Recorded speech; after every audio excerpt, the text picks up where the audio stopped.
15-0 as a professional mixed martial artist, 7-0 in the Ultimate Fighting Championship. 13 of the 15 professional victories are by way of stoppage, and just 27 years old, not even in his prime yet. But Ilia Topuria is the reigning, defending UFC featherweight champion of the world, and this Saturday at UFC 308, he will look to defend his throne for the first time, and to do so, he will have to go through former featherweight champion and one of the greatest fighters in the UFC's history, Max "Blessed" Holloway. October 10th, 2020. That was the UFC debut of a young Ilia Topuria, who at that time would have just been, 23, 24 years old. We saw him get a decision victory over Youssef Zalal, who, by the way, has had a bit of a career resurgence recently. Just thought I'd throw that in there. And after that decision, fight by fight by fight, we saw the competition get steeper, and we saw the winning methods get even more convincing, because Ilia would then go on to finish Damon Jackson in the first round. He would finish Ryan Hall in the first round. He would finish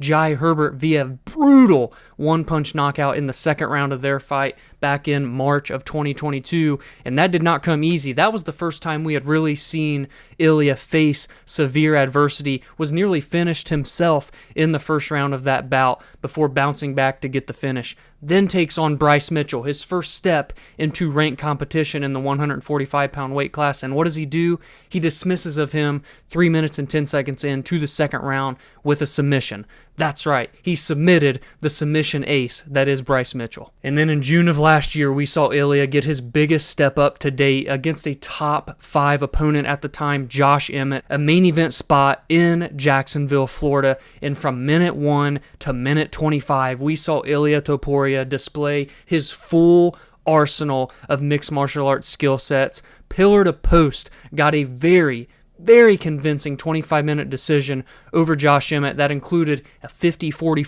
scorecard and a 50-42 scorecard. I feel like that knockout of Jai Herbert is what really began to put people on to Ilia Topuria. Then he takes on someone with a big name that has a lot of eyeballs coming into his fights in Bryce Mitchell, finishes him, then gets that UFC Fight Night main event opportunity and has a dominant victory over Josh Emmett. And I'll say, after putting his full arsenal of skills on display for a complete 25-minute fight, not just a 15-minute decision, but a fight that went into championship rounds 4 and 5 and still looking as fresh in round 5 as he did in round number 1, that is when I knew, okay, maybe he isn't going to get a title fight next, but one day Ilia Topuria will be a featherweight champion. But he did, in fact, get a title fight after that performance over Josh Emmett, and that came at UFC 298 in February of this year, where he not only beat and dethroned the great Alexander Volkanovski, but he knocked him out cold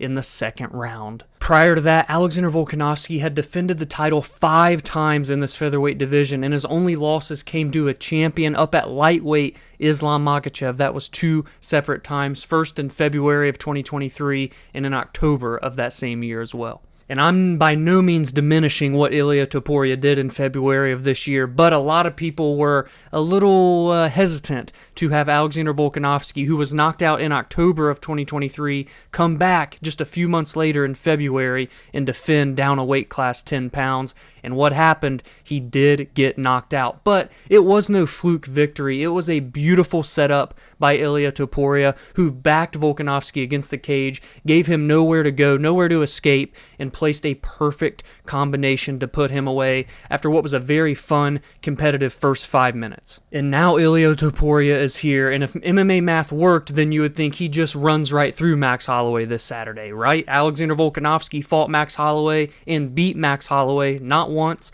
not twice, but 3 separate times. But if MMA math were that easy, I'd be a hell of a lot better at this whole UFC betting thing. To discuss the legacy and resume of Max Holloway, you have to go back 12 years to his UFC debut in 2012, where he would lose a fight to Dustin Poirier in his very first fight at just 20 years young, but since then has fought the who's who of the featherweight division and even dabbled against the who's who in the lightweight division. He was able to become the featherweight champion of the world by beating Anthony Pettis to become interim champ, by dethroning Jose Aldo, by defending to solidify he's the champion against Jose Aldo a second time. Then he beats Brian Ortega. He beats Frankie Edgar. Sandwiched in between there, he goes up to 155 pounds to fight for an interim title against Dustin the Diamond Poirier, where he does lose a 25-minute decision. But in December of 2019, that is where the career of Max Holloway changed. And that is because he went up against his rival, Alexander Volkanovski, who dethroned him at UFC 245. They would then run it back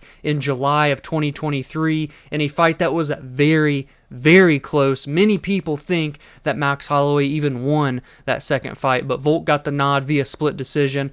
Then we saw them part their ways before the trilogy. We saw Max go on to win 2 separate fights in the featherweight division to earn his way back into a title shot. He beat Calvin Kattar in one of the most lopsided performances in UFC history, and he had a very, very fun fight in November of 2021 against Yair Rodriguez. And that was enough to earn the trilogy bout with Alexander Volkanovski in the summer of 2022 in what was the most convincing of the 3, where Volkanovski had a very successful title defense and beat Max Holloway over the course of 25 minutes for a third time. But much like the 2-fight win streak to earn his trilogy bout against Volk in a title opportunity, he has done it again here. He's went on since then to beat Arnold Allen in a main event spot, to knock out Korean Zombie in a main event spot, and go up to 155 pounds once more in April of this year at UFC 300, the biggest fight card in mixed martial arts history. And you may have heard it was for the BMF Championship. And not only did Max Holloway put on one of the best performances of his career, a near clinic against Justin Gaethje, but then he caps it off with one of the most brutal, memorable knockouts in the company's history. Knocks out Justin Gaethje with 1 punch with 1 second remaining in that bout. The momentum couldn't be bigger for Max Holloway right now if he tried, coming off of that victory, catapulting himself into title contention in literally 2 different weight classes, but he has chose to return to his home of 145 pounds and challenge Ilia Topuria to become a 2-time champion. And it's crazy. A guy like Max Holloway, been in the organization for 12 years, but is still just 32 years young, is right in his prime. A lot of fighters hit it around 30 to 35 years old is the prime spot, those 5 years, and Max is right in the middle of it. Whereas Ilia Topuria has already accomplished so much, is undefeated, 7-0 in the UFC, just beat one of the greatest, if not the greatest featherweights of all time, and he's only 27 years old, not even close to his prime years yet. You have the Matador and you have the Blessed Expressed running at each other at full steam ahead. These may just be the 2 best pure boxers in the 145-pound division and maybe in all of the Ultimate Fighting Championship, but Ilia Topuria has a plethora of skills on the ground as well. Again, he submitted the submission ace that is Bryce Mitchell. He has a decent amount of subs to his name, 8, as a matter of fact, out of his 15 victories. That's right, he has more submissions than knockouts. But I feel like over the past couple of years, Max Holloway has really showed that he is no slouch on the ground. Go to the fight against Yair Rodriguez, where he had to essentially use his wrestling and grappling to really solidify himself on those judges' scorecards. And even if you go through his entire career, can you really point out a time where we've seen Max struggle and get taken down and held down on his back? Maybe that fight with Dustin Poirier way back in the day when he got submitted. Maybe against Conor McGregor, who blew out his knee and was holding a lot of top control in that fight. But those are both over a decade ago. I don't foresee this fight going down to the ground whatsoever. I think we are going to see 2 guys stand and bang on the feet, in the phone booth and at a distance, with kicks, with long-range punches, with short jabs, and everything in between. Who is the best striker in the UFC? Who is the best boxer in the UFC? Who is the king of the featherweight division in the UFC? Is it the Matador, Ilia Topuria, who will look to improve to 16-0 and 8-0 in the UFC by adding another legend to his already stacked resume at just 27 years old? Or will it be Max Holloway regaining a title that he held for numerous years and had 3 separate title defenses? Can he become a 2-time champion in his prime years, or will it finally be time for the new wave to pass by the old guard? Max Holloway is one of the biggest names in the organization right now and in mixed martial arts, and Ilia Topuria, maybe not here in the States, but abroad and internationally, may just be a top 5 star in all of mixed martial arts. He hails from Spain, also has Georgian descent. He has a lot of international eyeballs and fandom behind him, and if he can come in here and defend his title after knocking out Volkanovski and doing it against a fan favorite like Max Holloway,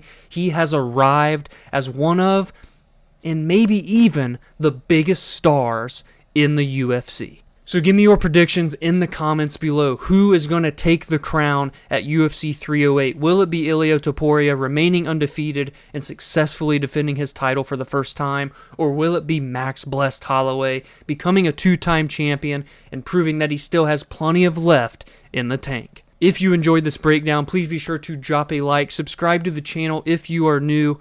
Every week, I break down and preview the biggest storylines and what is at stake for all of the best fights. I recap the most meaningful results from every weekend, and I give my thoughts and opinions on MMA news and fight announcements. You can join the community on X, Instagram, and TikTok at VerbalSparMMA, and follow on your favorite audio listening platforms such as Spotify and Apple, where every Friday and Monday, podcast episodes release there. Have a great weekend, enjoy the fights, and I will see you in the next video.